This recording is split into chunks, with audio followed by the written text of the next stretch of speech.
Bonsoir à tous, bienvenue sur France 24. C'est l'heure du journal de l'Afrique et on commence avec les titres de cette édition. Un an après le coup d'État au Niger, de nombreuses ONG s'inquiètent et affirment que les droits humains sont en chute libre. Ce vendredi dans le pays, une journée de célébration est prévue pour fêter l'arrivée au pouvoir des militaires le 26 juillet 2023. Des échauffourées ont éclaté ce jeudi dans un quartier d'Abidjan, en Côte d'Ivoire. Des dizaines de manifestants ont reçu des gaz lacrymogènes envoyés par la police. Ils protestaient contre une opération de démolition et d'expulsion dans le quartier d'Adjamé. Et puis en Guinée, toujours aucune trace de Fonike Mengue et Mamadou Biloba, deux responsables du Front National pour la défense de la Constitution. Ils sont portés disparus depuis le 9 juillet. Le FNDC accuse le pouvoir qui nie toute implication. Nous serons en direct avec le porte-parole du gouvernement, Ousmane Gawal Diallo. Une journée de fête attend les Nigériens ce vendredi. Cela fera un an que les militaires sont arrivés au pouvoir après leur coup d'État contre le président Bazoum. L'armée qui a justement décrété que le 26 juillet serait désormais jour de fête. Dans le même temps, plusieurs ONG s'alarment. Selon elles, depuis un an, les droits humains sont en chute libre au Niger. Alors, à quoi a ressemblé cette dernière année dans le pays? Le point avec Florent Rodeau.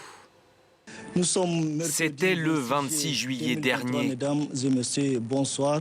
Depuis ce matin, une tentative de coup d'État est en cours à Niamey. Accompagné de plusieurs officiers de l'armée nigérienne, le général Abdourahmane Tiani renverse le président Mohamed Bazoum, élu démocratiquement 2 ans plus tôt.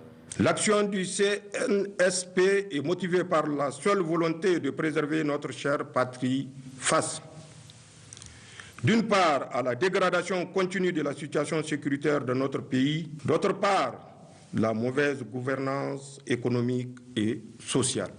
Le début d'une détention arbitraire dans une résidence surveillée pour Mohamed Bazoum et sa famille. Plus de 30 responsables du gouvernement déchu sont eux incarcérés. Colère de la CEDEAO, le bloc ouest-africain qui prend alors des sanctions et coupe temporairement ses relations avec Niamey. Soutien de longue date, la France et ses soldats sont eux priés de quitter le territoire national. Mais un an après la prise de pouvoir des militaires, la situation sécuritaire n'est pas meilleure, les djihadistes multipliant toujours les attaques. Aujourd'hui, plusieurs ONG tirent la sonnette d'alarme. Human Rights Watch, Amnesty International, mais aussi la FIDH, toutes dénoncent dans un communiqué commun des droits humains en chute libre au Niger. Les autorités militaires du Niger ont réprimé l'opposition, les médias et la dissidence pacifique depuis qu'elles ont pris le pouvoir. En chute libre également, la qualité de vie des Nigériens. La principale difficulté du moment, c'est le coût très élevé de la vie. On a vraiment besoin que les prix baissent. Autre préoccupation des ONG, le recul de la liberté de la presse au Niger, où les journalistes sont régulièrement soit menacés, soit emprisonnés. Cette autre source d'inquiétude, cette fois au Burkina Faso. Depuis plusieurs jours, des vidéos qui montrent des militaires mutiler des cadavres circulent sur les réseaux sociaux.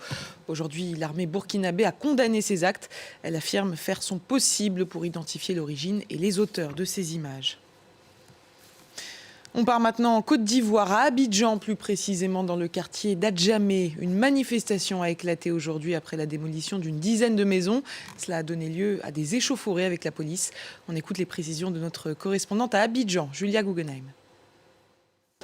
Il était environ 5h30 ce matin quand les habitants d'Adjamé village, dans le centre d'Abidjan, ont été réveillés par des caterpillars. Des centaines de logements et de commerces ont été détruits. Une opération de déguerpissement, comme on les appelle ici, qui a rapidement dégénéré en affrontement entre les forces de l'ordre et la population. La gendarmerie, le corps habillé, c'était venu en renfort avec ces bandits-là, avec un arsenal de guerre, des armes à feu, des grenades lacrymogènes. Moi, ça j'appelle les arsenals de guerre. Alors, ils sont venus, ils ont tout détruit. Même moi qui suis en train de vous parler, ma résidence est partie à Adjamé village, l'argent de ma mère est parti, l'argent de mon oncle est parti, l'argent de mon grand-père est parti. Les autorités sont restées injoignables ce jeudi. Il faut dire que c'est pour permettre le prolongement d'une route que le district a décidé de la destruction de ce quartier, ici dans le centre d'Abidjan. Des opérations de déguerpissement qui se sont multipliées ces derniers mois, notamment depuis qu'il y a un nouveau gouverneur au district d'Abidjan, M. Cissé Bakongo. On quitte la Côte d'Ivoire pour la Guinée, où les 2 militants disparus depuis le 9 juillet n'ont toujours pas été retrouvés. Fonike Mengue et Mamadou Biloba sont 2 responsables du Front National pour la défense de la Constitution. Un mouvement dissous par l'armée au pouvoir en 2022 qui accuse les militaires d'avoir arrêté les 2 hommes. Les autorités nient être impliquées dans cette disparition. Le porte-parole du gouvernement a justement donné une conférence de presse tout à l'heure. Il estime que la plainte portée par les avocats du FNDC à Paris contre le chef de l'armée, Mamadi Doumbouya, n'a pas lieu d'être et salit l'image de la transition en cours dans le pays. Et justement, le porte-parole du gouvernement, il est en direct avec nous depuis Conakry. Bonsoir Ousmane Gawal Diallo. Nous recevions il y a 2 jours l'avocat du FNDC. Vous avez en toute légitimité demandé un droit de réponse. Est-ce que vous avez des indices, des informations sur le lieu où pourraient se trouver Fonike Mengue et Mamadou Biloba? Bonsoir. En fait, la principale préoccupation qui nous amène à vous ce soir, c'est d'abord 2 choses. Que les familles ou n'importe quel autre individu ait sollicité les services d'un avocat pour porter plainte, cela est légitime. Ce qui nous offusque, c'est de voir un avocat pointer du doigt le chef de l'État, les ministres de la Défense, le haut commandant de la gendarmerie, sans aucune preuve, juste pour jeter le discrédit sur les institutions, sur le chef de l'État et sur notre pays. C'est une démarche déloyale, incompréhensible et qui, sans aucun doute, pourrait avoir des suites judiciaires également, parce qu'on ne peut pas laisser des gens s'adonner à cœur joie juste pour faire plaisir à des individus qui se sont mis en marge des concertations et du dialogue qui sont prônés par les autorités actuelles pour que cette transition puisse se dérouler dans les meilleures conditions.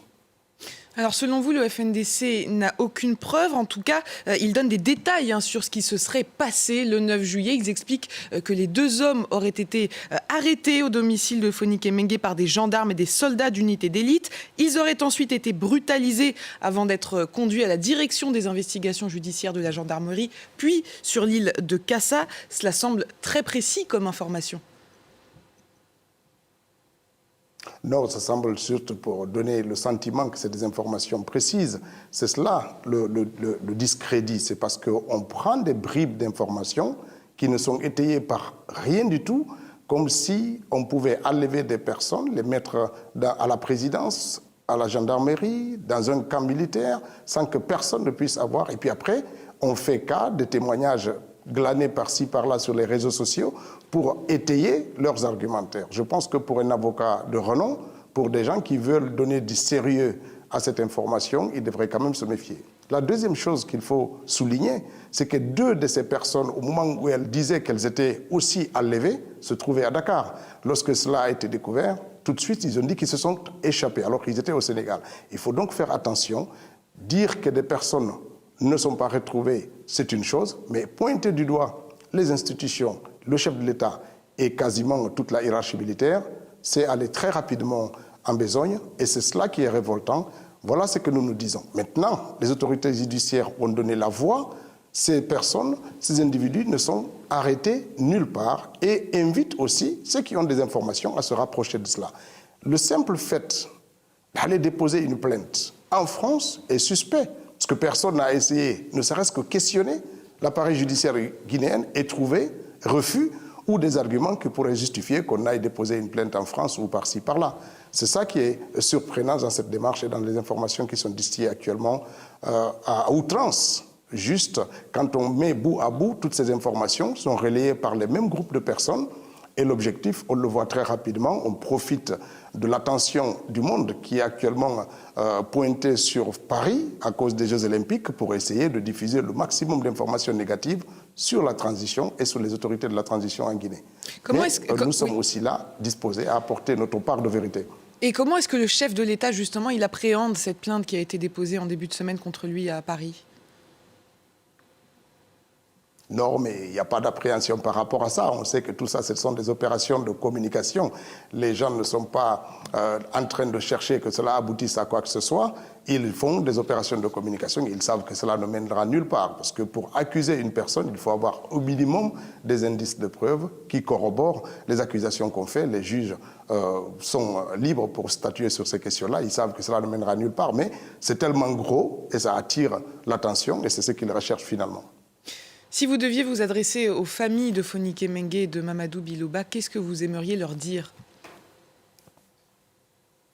Nous disons que c'est une préoccupation à partir du moment où le procureur général s'est saisi du sujet et a invité ceux qui ont des informations à venir le faire et que ça montre que l'appareil judiciaire est préoccupé, les autorités sont préoccupées et nous mettrons tout ce qui est possible pour qu'ils soient retrouvés si toutefois ils étaient dans les mains involontairement de qui que ce soit. Donc nous travaillons dans ce sens-là et l'appareil judiciaire est mobilisé pour aller à la recherche de ces individus. Merci Ousmane Gawal Diallo d'avoir été avec nous et merci à Malik Diakité d'avoir permis la réalisation de ce duplex.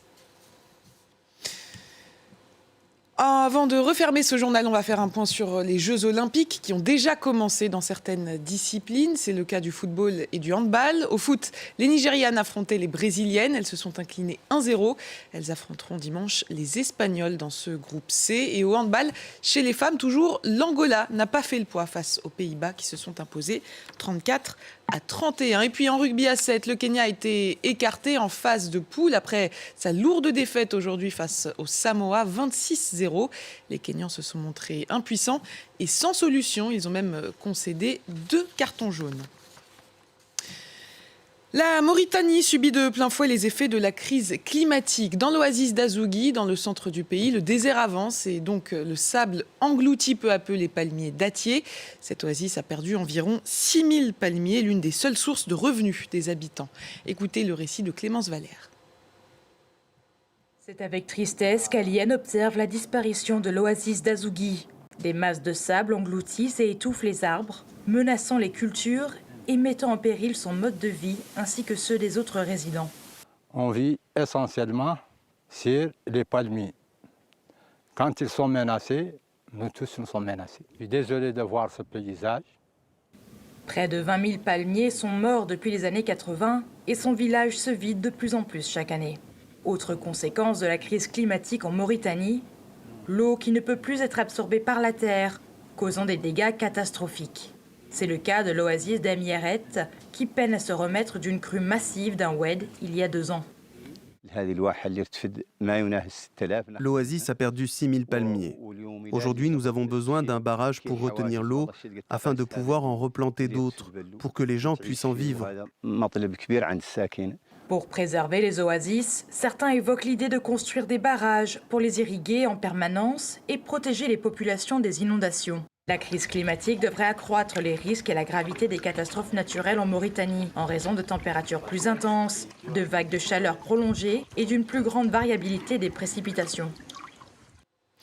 Et c'est la fin de ce journal. Merci de l'avoir suivi. Retrouvez tout de suite l'actu 360 présenté par Anthony Saint-Léger.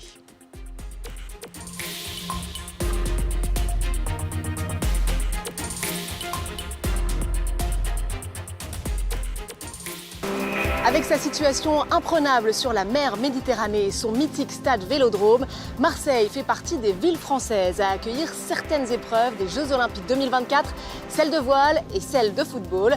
Ces Jeux sont aussi une occasion unique pour la ville de faire rayonner sa culture bien au-delà des frontières hexagonales. Ne ratez pas notre numéro spécial de À l'affiche depuis la cité phocéenne. À l'affiche, à voir sur France 24 et sur france24.com.